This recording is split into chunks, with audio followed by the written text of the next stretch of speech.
Deductive and inductive research दोनों में क्या डिफरेंस होता है? डिडक्टिव रिसर्च जहां पर आप जनरली देखिएगा लिखा रहता है क्या, जनरल से पर्टिकुलर की तरफ जाना।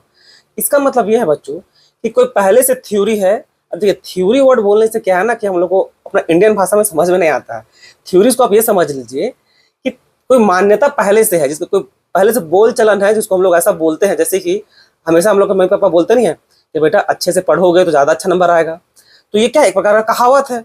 तो इसी कहावत यानी कि पहले से एक ब्रॉडर कहावत है, इसको आप उठाएं यानी कि एक थ्योरी उठाएं और इस थ्योरी को आप टेस्ट किए यानी हाइपोथेसिस बना के टेस्ट किए, उसके बाद जाके अपना कंक्लूजन दिए। ठीक है, जैसे कि यही जो आप उदाहरण दिए कि बेटा ज्यादा पढ़ोगे तो ज्यादा मार्क्स आएगा। तो आप क्या किए, आप 200 बच्चों को उठाएं और 200 बच्चों को देखे जो 3 घंटे से ज्यादा पढ़ रहा है उन लोग को 80% से ऊपर मार्क्स आ रहा है कि नहीं।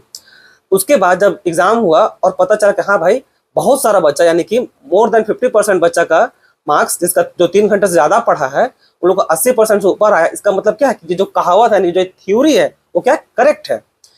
तो डिडक्टिव रिसर्च बोलने का मतलब क्या हो गया, जो आपका जनरल से पर्टिकुलर की तरफ जाए यानी कि जो थ्योरी था उस थ्योरी से आप एक कंक्लूजन निकाल रहे हैं। ठीक है, इंडक्टिव रिसर्च जस्ट इसका उल्टा होता है। इसमें क्या है, आप कोई एक ऑब्जर्वेशन किए, कोई एक घटना देखें, कोई एक ऑब्जर्वेशन इफेक्ट देखें, उसके बाद जाकर के आप एक अपना थ्योरी दे रहे हैं। ठीक है, जैसे कि मान लीजिए आपको स्कूल में लगा कि भाई जो गांव का जो बच्चा लोग होता है वो पूरी तरह से अपना पढ़ाई लिखाई नहीं कर पाता है पैसा का कमी के कारण।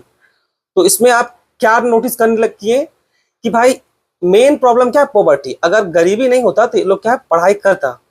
तो ये देखने के लिए आप क्या किए, आप कुछ 100-200 बच्चा को लिए और उस पर रिसर्च किए और आपको लगा कि आपको पता ये चला कि हाँ बहुत सारा बच्चा पढ़ाई लिखाई से छोड़ देता है क्या पैसा का कमी होता है।